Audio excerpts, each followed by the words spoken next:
the biggest question we have to ask ourselves, right? And this is a very big question, is that did we appoint Ruben Amorim too soon? Could have we waited till the summer?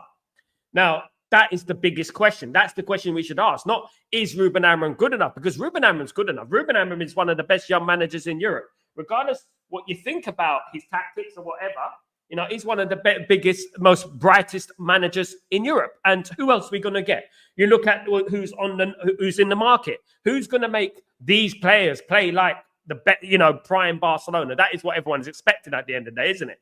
You know, these players are just simply not good enough. I said earlier, you can't make Peter Crouch turn into Ronaldinho. It just wouldn't work, would it? Because he's not that type of player. You can't expect Exeter City to play like prime Barcelona. It won't work, will it? They don't have the players. It's exactly the same as Man United. We don't have the players to fit the system. So did we appoint Ruben Amorim too soon? Now, look, I see different sides to this. I see a side that, you know what?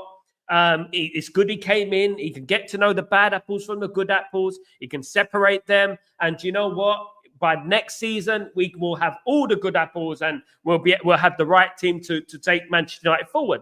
But at the same time, when the manager has jumped in now with a bunch of players that were underperforming anyway under another system, who are not used to the system, are not his players, who have endless problems off the field, you know. It becomes like, you know what, this is kind of expected. I expected this. I honestly expected this. I mean, I was backing Eric Ten Hag to the hill and back. And I knew that these players just weren't having it. And it just takes one or two players to down tool to make this happen, to obviously, you know what, to make the team perform badly. This is the problem at the end of the day. Let's read some of your comments real quickly.